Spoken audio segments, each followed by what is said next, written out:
France, where the first round of polling to elect 577 members of the country's National Assembly is underway. The National Rally Party far right has eyed historic win, and the second round is likely to take place on 7th of July.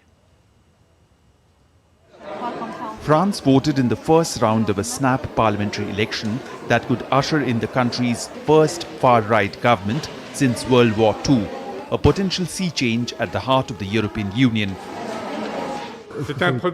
It was a bit early, but it had to be done because you cannot say with the uncertainty of a quarter for the different parties. French far-left politician Jean-Luc Mélenchon cast his vote in the first round of French parliamentary election on Sunday. France's left-wing parties have united in the election in an effort to block the far-right's path to power. French President Emmanuel Macron cast his vote. French Prime Minister Gabriel Attal also voted for this all-important election. French far-right leader Marine Le Pen cast her vote. Le Pen and her far-right National Rally Party have taken centre stage in France's parliamentary poll campaign after they trounced President Emmanuel Macron's party in the early June European elections. Former French President François Hollande, who is running to be a lawmaker for the newly formed left-wing New Popular Front alliance, also cast his vote.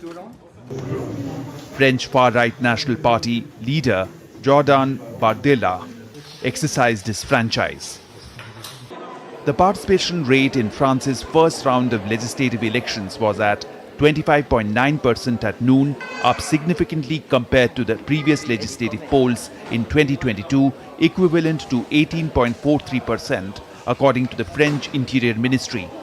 The polls opened at 6 a.m. GMT and will close at 1600 GMT in small towns and cities, with an 1800 GMT finish in the bigger cities when the first exit polls for the night and seat projections for the decisive second round a week later are expected.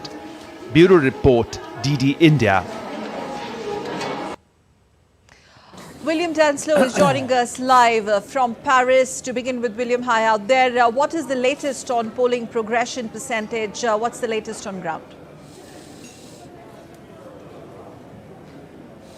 Well, just about half an hour ago or so, we've heard from the Interior Ministry have released their second update on voter turnout. Now, what it reveals is that turnout at 5 p.m. local time was up at around 59%. Now, putting that into context, that is 20% higher than we saw in 2022. Okay. That is also the highest voter turnout we've seen in France since the 1980s. This comes in an election that campaigning's only lasted for 3 weeks, and analysts are saying is potentially the most consequential since the 1950s. What this high voter turnout actually means when it comes to who will be the winners and the losers in this first round of voting, we'll have to wait till the polls close at 8 p.m.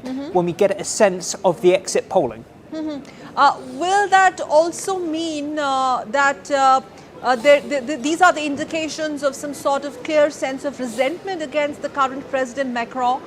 We have seen the results in the European polls. Experts have already called it a gamble, calling these snap elections. But the figures that you're citing, does it augur bad news for Macron?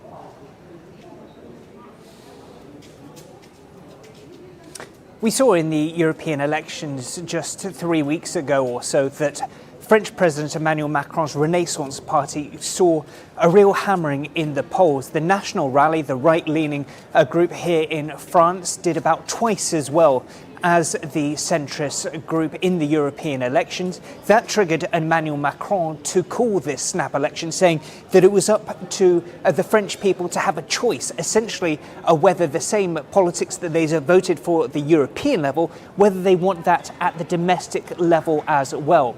campaigning has been furious for the last few weeks. The National Rally campaigning hard on an anti-immigration stance. As far as the Renaissance and the opponents of the National Rally are concerned, really trying to pressure voters, arguing that the National Rally is a vote for a pro-Russia, pro-Kremlin party.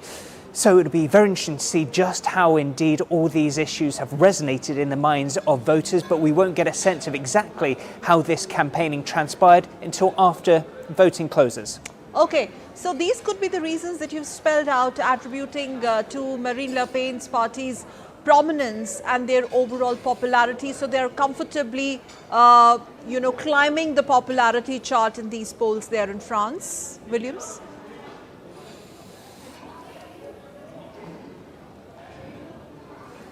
Well, what we've seen in France at the European elections was that there was a strong demand for something different in French politics. We saw the National Rally performing very strongly in the European elections, but across Europe, not just in France, there is a very different dynamic historically for the reasons people vote in the European elections versus domestically.